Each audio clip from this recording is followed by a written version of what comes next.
from the economic perspective, from my perspective, means optimization of human potential, optimization of human capital. If you can optimize human capital, not through driving them with relentless KPIs. That doesn't work. We know that doesn't work. Or if it does work, it works for 3 months and then you've got a big problem. It's not sustainable. Not sustainable at all. You've got to flip it on its head and think, how can I sustainably improve the capability and capacity of an individual to ultimately lead to an economic optimization or benefit?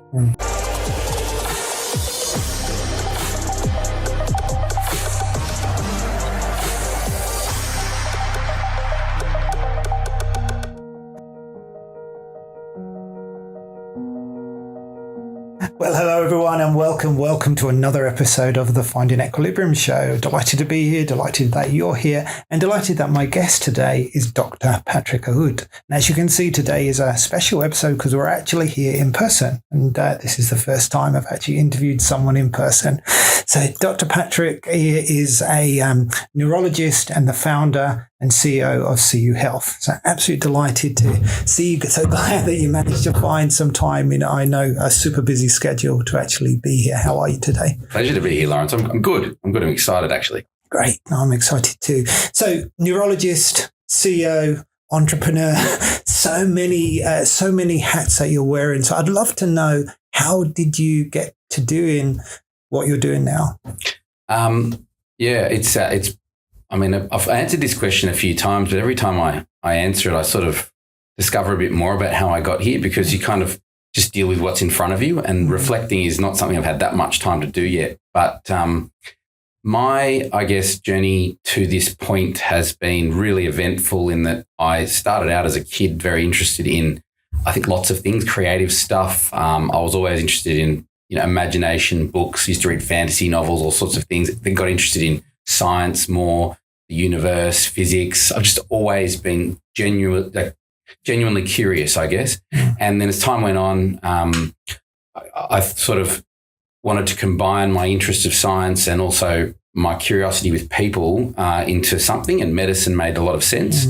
And then neurology and neuroscience sort of continued that curiosity. I think that most parts of the body, or most aspects of medicine, have some intuition associated with how they work, whether it's the heart or the bones or the stomach, but the brain is inherently a bit weird. And that piqued my curiosity. So I pursued neuroscience and ultimately became a neurologist. So to that extent, I look after, or I've been trained to look after, diseases of the nervous system. And I've found that to be a really rewarding professional career.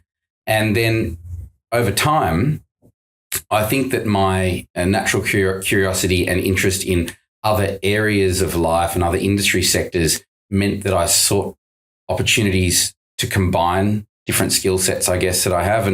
And part of that was initially in medical education, which I was always passionate about, providing opportunities to educate doctors and up-and-coming specialists in a way that was really appealing and informative and outcomes focused.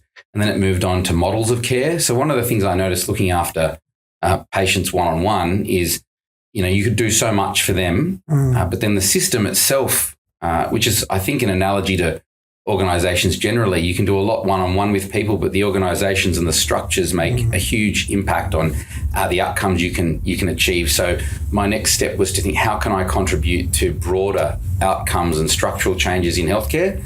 And that led me down a path of business development and entrepreneurship in the general practice space, even though I was a neurologist. And I had to learn a lot from my colleagues in that sector. And then beyond that, technology, it's pervasive, it's everywhere. And unless you take advantage of it in the right way, you're going to be left behind. So the next question is, how do we use technologies in an ethical and appropriate way to improve care for people, for patients generally? And that gave birth to a company that I run now called CU Health, which is a digital health company. It's a health technology company. And the goal of that is to disseminate good quality mental and physical care to as many people as possible in a way that really changes and improves their lives and access to services as well. So amazing. That's sort of in a nutshell. That's a lot amazing. I mean, let me just take a moment and acknowledge you. What a journey, and we're so fortunate to have you and championing, because where we met was through Wellbeing at Work. And I guess one of the challenges that we see collectively is this word well-being can feel very intangible. I'd love to know what well-being means to you. Yeah, I mean, well-being is kind of not even a word that I'd contemplated sort of throughout most of my childhood, adolescent, and early adult life. I guess for me, it was more I was pursuing goals, and my well-being was aligned with those goals. Thankfully, I had a pretty balanced family life, which I'm always be grateful for, and I'm sure that contributed to the foundation of what I would call well-being. And I wanted to borrow a quote from a colleague, Dr. Carlo Bellini, the other week. He was at a conference I was at, and he sort of said that doctors are exceptionally good at the science of achievement, but not that good or quite poor at the art of fulfillment. And I sort of thought about that, and he sort of said, look, when you're becoming a doctor, at some point, and he sort of used this Venn diagram example where he said, look, over here is the science of achievement, and here's the art of fulfillment. And the day you get into medical school, all the stars align and both of them combine, and you feel like you're on top of the world. And then as time goes on and you are seeing patients and doing things that are generally very, very good things, a lot of what you thought life might be might not be the case. And you start thinking, what actually will fulfill me and give me energy going on? So coming back to your question with respect to well-being, I think that fundamentally, well-being is a balance between, I think, your personal nourishment, your spiritual nourishment, where you feel your purpose is in the universe, seeing a future ahead of you that's somewhat optimistic. I think that you need to have an outlook that's somewhat positive in order to feel well and have well-being, which means when you wake up in the morning, you know why you're waking up in the morning.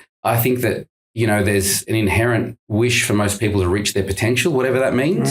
And I think when you're not given an opportunity to reach your potential, you feel a little bit disenfranchised. So I think well-being for me is a real combination of having a solid, balanced pursuit of personal, harmony in my life with my relationships, and combining that with a really ambitious, determined focus on how to maximize my own personal potential to contribute to the lives of others in my professional life.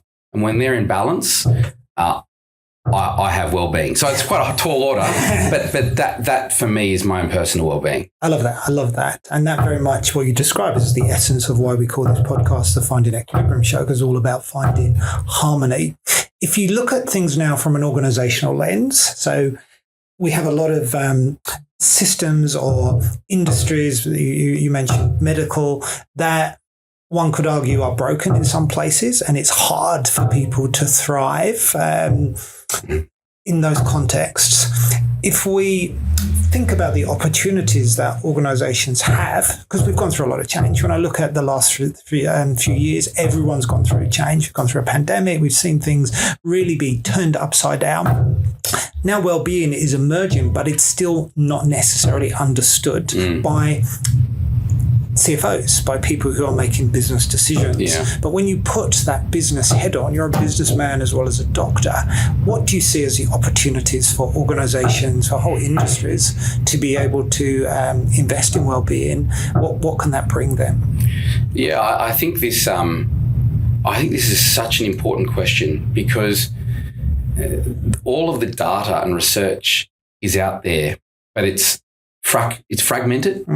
And I think that the economic argument for investing in the well-being of people is very, very strong and robust. And all the data is out there, but joining the dots between the population health side and the economic side and productivity losses, and taking that through or carrying it through to an organizational and company level and taking advantage of those insights is still emerging. And I think that's a really interesting space. And I think to drill down on it a bit, we know on any given year at the moment in Australia, there's over $100 billion lost due to the health and well-being of individuals. And when I say lost, I mean lost in our economy, unfortunately wasted or a sunk cost that impacts the organisations, it impacts our healthcare system, it impacts our family lives. There is a cascade effect, and that manifests in organisations in many different ways. That may manifest as what was sort of fashionably quiet quitting, this sort of stuff where people feel as though they don't have purpose in an organisation, or they may be burnt out and looking elsewhere, and their productivity and engagement reduces. It may manifest as interpersonal conflict, because when people's cup is empty, so to speak, or half full, they're more likely to engage in interpersonal conflict, and that is a significant impact on a business's engagement and productivity. It may be increase in unnecessary sick days. It may be workers' compensation claims that were preventable. I can go on. And I think that it's well understood by CFOs that there's a human element to these, and at some level, a personal wellbeing element that cumulatively manifests as these sunk costs or these losses. The Productivity Commission has put forward many reports on this. But I think that as we move through the science and the data and look at things like ESG, which is now well understood and reported annually, this particular space is an area of significant interest and opportunity. I think that the opportunity really is to, in a robust way, look at organisational wellbeing and take that as one concept. So when I say organisational wellbeing, what I mean is we know now very clearly all the major consultancies have published on this, and some organisations have led the way and white papers exist on this. Organisations that understand that leadership, from a leadership structural level and cultural level, if certain key elements are put in place, then employees and their managers are empowered to do their best work. Now, that sounds like quite an overarching sort of fluffy statement, but there's a lot of good science around how to do that. And once it's done actively and leadership are able to take responsibility for clear KPIs around that, things work better. They work much more. And there's a lot of consultants in this space. Some of them don't know what they're talking about, but there are quite a number that really do. And I think that's worth a look and an investment. Then the next level of well-being is personal well-being. And I'll pull something from, I think, ancient sort of Greek wisdom in that the whole is greater than the sum of its parts. What's meant there is that when you combine heads or you combine expertise, particularly if they're diverse and an inclusive group with different backgrounds and different skill sets, you can produce sometimes things that you wouldn't have imagined are possible in an exponential and compounding way. Now, how do you get that? How do you unlock that potential or maximize it? It's by giving people the avenue to reach their potential and contribute, but also providing guardrails for culture and rules to abide by. So it's got to be fair and firm, much like sport. The reason people love sport, the reason they do is because it's a very raw exhibition of whoever winning and losing, but there are rules in place. And people inherently love that kind of clear competition where you can back a winner and if the losing team loses, we know why. Now, in organizations, that gets muffled by personality conflicts, by baggage historically in the way that boards were constructed. And I think as time goes on, we're moving toward a combination of high-performing teams, but that doesn't mean toxic teams. And you can get high performance without toxicity. And I think that then you've got a great sort of fertile ground for building well-being from the ground up. And personal well-being is what comes into it next. So when you look at a population, we know that about half of the Australian working population go to work every day with one chronic illness they manage. Now, people throw that term around, chronic illness, a lot. I think it's really important to be clear and specific. That may be a mental health concern, a diagnosed mental health disorder, or an undiagnosed mental health disorder. It may be a women's health issue, endometriosis, polycystic ovarian syndrome, difficulties with family planning. All of these things weigh heavily on people and individuals and their families. It may be migraine, asthma, diabetes, whatever it might be. But these particular conditions impact everybody's capacity to be as productive and engaged as they might be. I think organisations that look at both of these elements, the organisational side and the personal side, and have strategies that are evidence-based to deal with both, are set to be the high-performing companies of the future and mitigate huge risks for their human capital in an environment where choice is bigger than ever, in an environment where people are looking sideways in terms of how they want to generate income, I think that sort of leadership and that sort of investment is a huge opportunity for growth and a huge opportunity to take what would be potentially a stagnant company into another tier of engagement and productivity. I think it's massive. And it's very exciting, like when you articulate it in that way. And I've heard you use the term before, wellbeing economics, which I really like. And I'm curious to know what that means to you. So wellbeing economics, I think that sort of that term was a way of combining something that maybe is perceived as a bit fluffy, wellness and wellbeing, with a sort of well understood science. And economics we know is a combination of art, politics, science, scarcity, resources. But I think it's understood and quite respected. And I think it's important to join those two terms together to give credibility to what wellbeing actually means. Wellbeing simply means, or in the economic, from the economic perspective, from my perspective, means optimization of human potential, optimization of human capital. If you can optimize human capital, not through driving them with relentless KPIs, that doesn't work. We know that doesn't work. Or if it does work, it works for 3 months and then you've got a big problem. It's not sustainable. Not sustainable at all. You've got to flip it on its head and think, how can I sustainably improve the capability and capacity of an individual to ultimately lead to an economic optimization or benefit. And in order to, when you start looking at it through that lens or that prism, you then say, okay, every organization has different, challenges with its people and its culture. Some may be very, very obvious. They may have mounting workers' compensation claims. And we know that the main area and the only area we've seen in recent times with increasing claims are in the psychological safety space.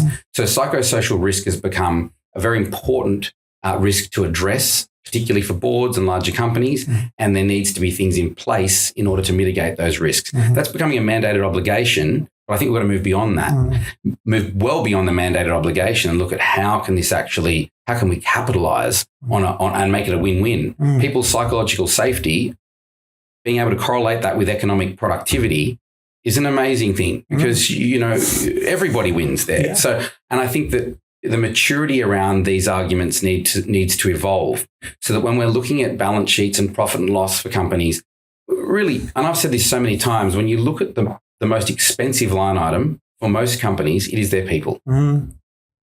We inherently know that to be wages.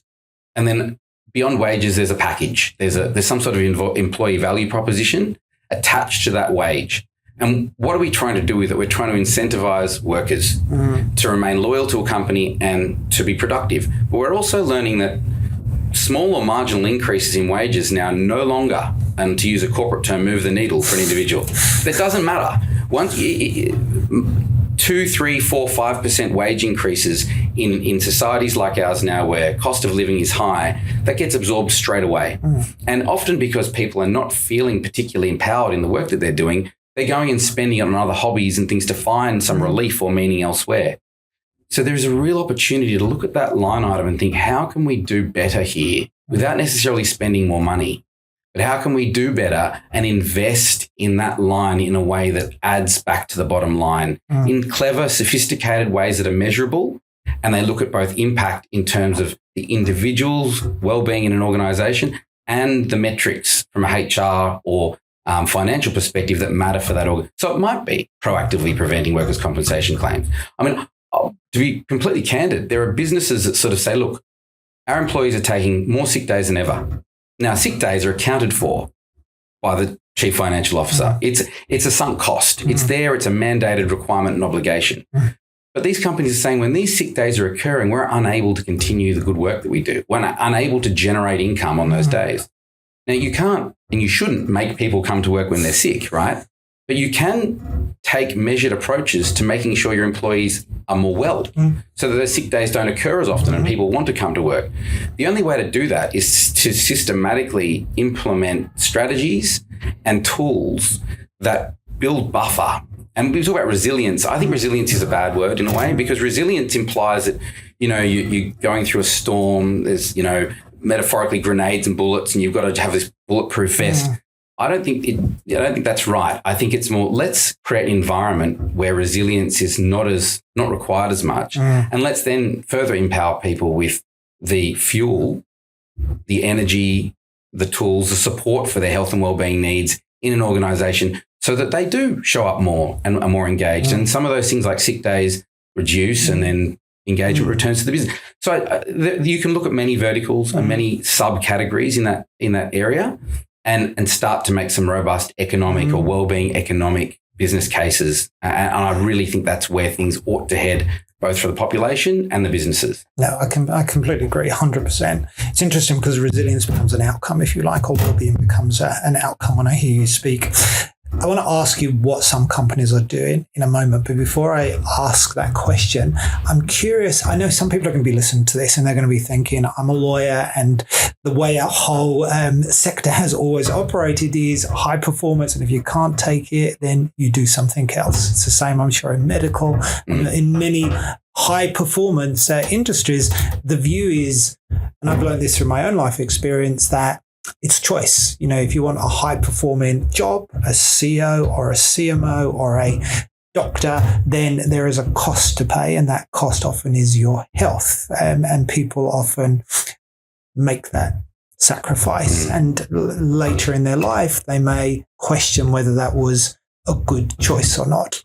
So this is all about balance in the sense that wealth isn't just financial wealth, but it's relationship wealth, it's physical wealth, mental wealth, and so on. But to those people who are in that environment, in that system, what would you say to them?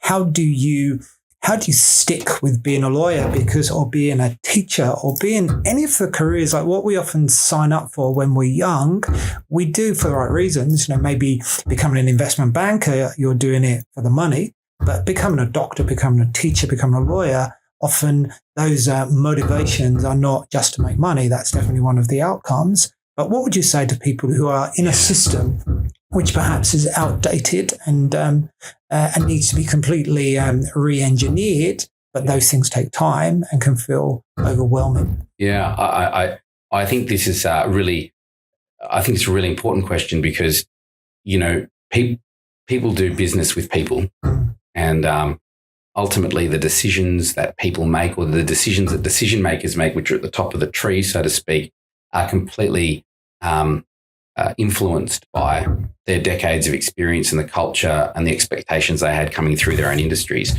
So to be very specific about it, I mean, in my personal experience as a specialist physician and as a founder and CEO, and I've got many colleagues in that what you would call high-performing space, and I'm aware of many organizations that aim to run high-performing cultures. And, you know, and I think we both would know people that have risen through the ranks or founded companies upon certain behaviors, work behaviors. And when they get to the top of their profession or they've been very successful, they will look at the formula they used and assume that that is the formula that those coming through will also need to use to get to that level. And to be even more specific about it, I think that if you've had to sacrifice personal relationships, or you not had to, maybe you felt you had to, but if that's occurred and you've achieved great financial success and you've got sort of juniors and associates and others coming through that sort of look to that, they think, oh, well, my health and my relationships probably need to also be pushed aside in order to achieve that financial greatness that I see there. And I think that's false. I think it's entirely false. However, it's hard to untangle because that's the journey. And there's a huge amount, and this is in medicine too, there's a huge amount of, well, that's what I did, so you should have to do it too. It's almost, I don't want to say punishment, but it's almost, there's a little reservoir of resentment when you get a bit older and you realize what you've sacrificed to get to a certain point.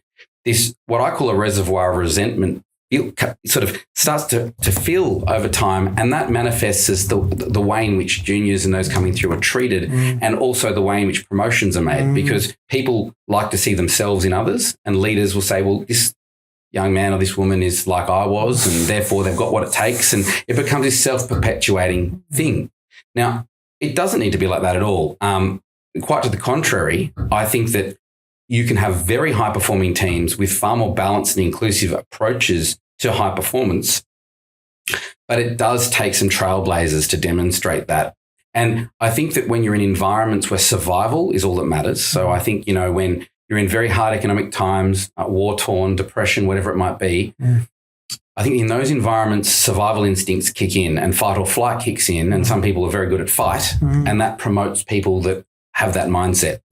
Now, and thankfully, and this is certainly not the case all around the world, but in an environment like Australia, where there is opportunity and there's freedom of movement and there is a talent sort of, I guess, pool that are choosing what they want to do. There's opportunities to be a sole trader or in the gig economy, and then there's opportunities to be employees and all sorts of things.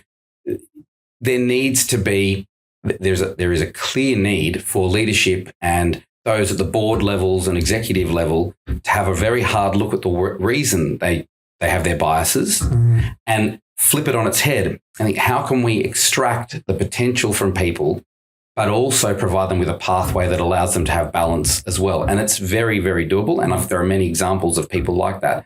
And I think that the reason, going back to the last question, the wellbeing economics piece is so important, is because you need to speak the language of the financial controllers. You need to speak the language of boards, which is predominantly risk, in order to slowly turn the aircraft carrier toward a different way of thinking and still achieve high performance, or even better, perform higher than what you are now. Agreed. And I think there are lessons, and we've talked about this previously, but there are lessons that we can learn as a well-being industry, if you like, from cybersecurity, from insurance, from learning and development. And I'd love to get your views on what we can learn, and maybe it is around this risk piece that we need to highlight the risk, because if we do nothing, for example, then we don't invest in our human capital at all, then that doesn't necessarily paint a very good picture for the future. But what are the lessons that we can learn from some of those other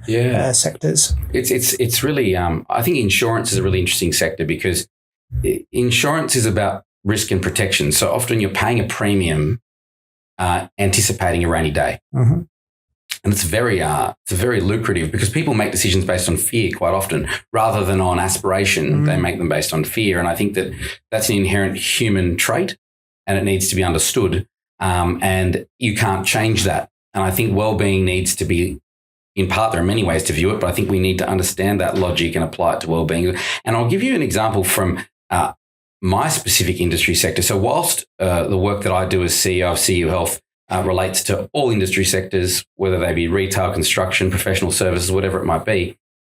Even in our sector, which has always been quite hierarchical and prescriptive as a doctor, over the last decade, particularly those training to be specialists in the hospital systems, have been under increasing pressure to perform long hours, study after hours, look after their patients during the day, and increasing cost of living and spending more and more years studying before you actually earn a decent living as a junior. People don't know this, that junior and middle tier doctors that really run the hospitals 24/7 are on the ground. Their remuneration isn't that much, relatively speaking, to other professionals that are tertiary educated. So as time has gone on, it's really been tough for them and a grind.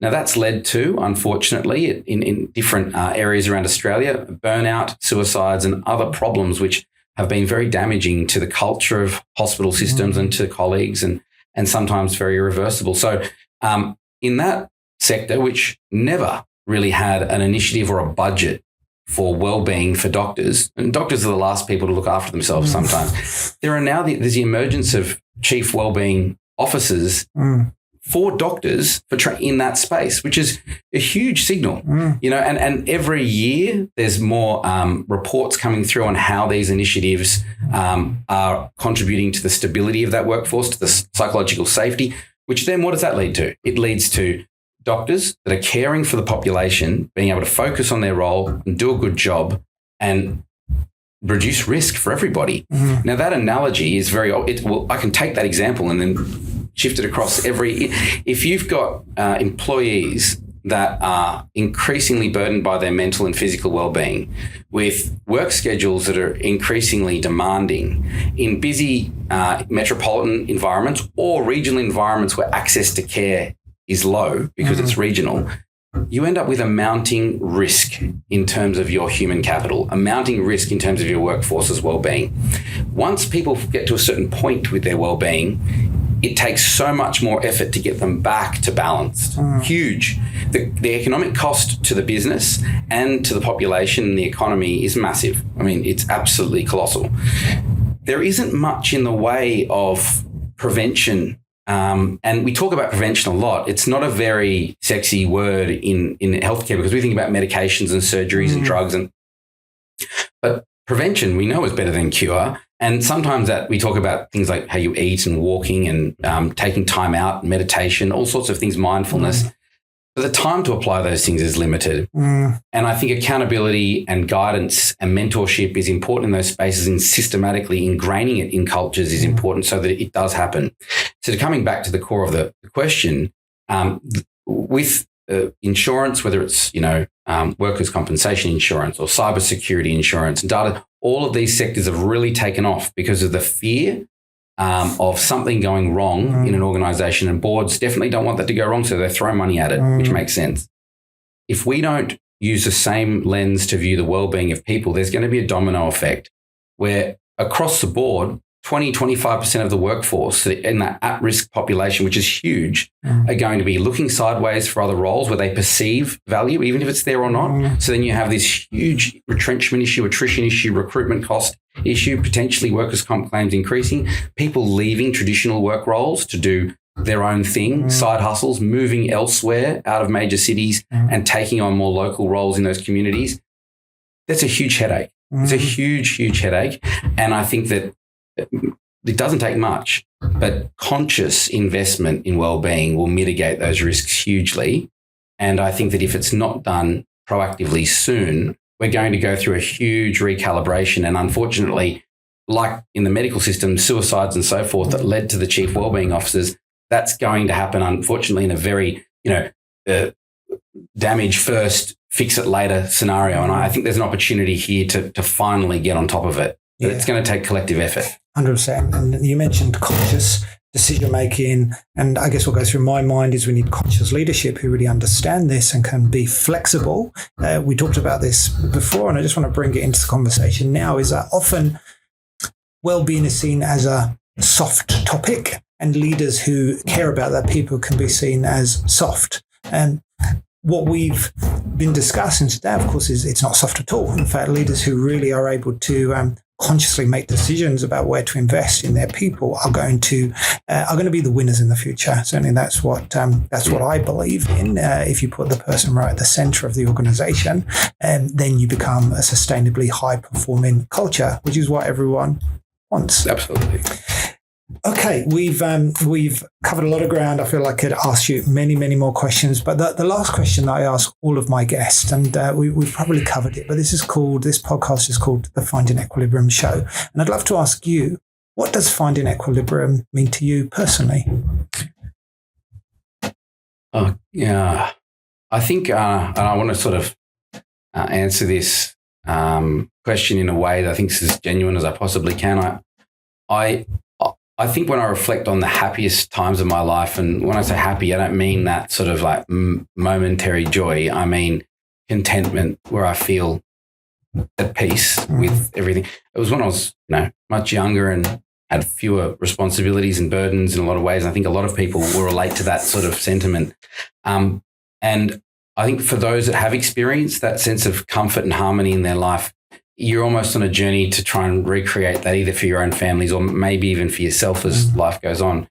So I think for me, my own personal sense of harmony and equilibrium in my life is about really being clear as to what matters to me. And sometimes there are short-term things which we might pursue out of necessity, whether you're growing a business or when you're protecting your family, but ultimately having a true north or a compass that guides you back to the principles and the activities that will get me back to that sense and feeling of when I wake up in the morning, I'm not overly burdened by anything that particularly is going to make me a worse person. Because I think that's the thing. I think everyone wants to be the best version of themselves. And we know when we're not being the best version of ourselves. And I think that if you can list why those things are occurring, sometimes you can't move them. Sometimes they're financial stress or strain. Sometimes they're interpersonal relationships that you need to rectify. Sometimes you're in the wrong profession and you want to shift. So for me, I think going through that list and being really honest about it, but then also recognizing the reality. You can't just click your fingers and achieve equilibrium. I think it's a matter of taking conscious steps toward those things over time. And I think that as someone that's in a leadership position, part of my role to bring harmony and equilibrium to myself is to try and bring that to those around me, because then in turn it comes back to me. I love that. So you can't do it, it goes both ways. And I think that's common sense, but it's not generally applied. And I think if there are tools and things available to do that, then everybody's going to be better off. 100%. Are there specific things that you do to support your own well-being on a day-to-day basis? Routines, habits? Yeah, I growing up, I definitely had the opportunity.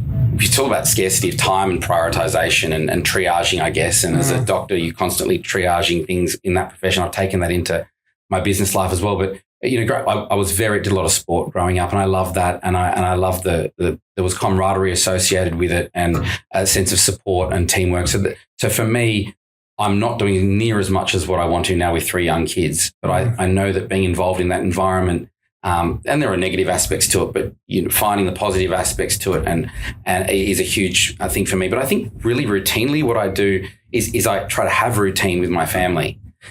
Because my family are my anchor. And I think that if I neglect that, or I'm neglecting that too much, my compass starts spiraling like this, and your why starts to become a bit obscure. So at the moment, my number one routine is to make sure those that are close to me and my loved ones are okay, and that I invest in that. And then I've got the capacity to deal with whatever's thrown at me on any given day. If you ask me this question in a few years' time, I hope to be able to say, I wake up, I go for a walk in the morning this time, take the dog here, eat this for breakfast, have granola. I do want to get back to those micro habits, which I think cumulate. But I think, one of the core things I think that destabilize people is disruptive interpersonal relationships. And you can't solve that with an ice bath. And I think that and so I really think that's my first thing that I won't throw out, and then the rest can come. Yeah, 100%. So it's making sure your foundations are really secure. So Dr. Patrick Aouad, thank you so much for spending time. Let me acknowledge you again for the amazing work that you're doing. CU Health, where can people find out more about CU Health and speak to you about it? Because I know you're doing amazing things to not only just talk about the problems, but really to address the problems and give organizations tools and opportunities to move the needle in a much more accelerated way. So CU Health, you go to our website, cuhealth.com.au. I would encourage anybody to reach out to me directly. If people have questions about CU Health, I'm always happy to go through them. What we fundamentally are doing are building out frameworks to make a business case for wellbeing of employees so that it makes sense for organizations, and then providing evidence-based services through our technology and our platform that really meet outcomes. And that empowers the CFO, it empowers the HR leaders, and it empowers every individual in an organization. I've really enjoyed the challenge of growing this space, helping those in decision-making positions understand it more. And the key really for CU Health is we're partners. So we know every organization is different. And wellbeing has gone from nothing to fluffy thing to now I think a very tangible mandated requirement. And then it's like, what do we do next? And I think that's where CU Health really comes into play. So I welcome anybody reaching out to me. I love that. Thank you so much. Thank you everyone for your time and for your attention. We'll see you soon. Take care now. Bye-bye.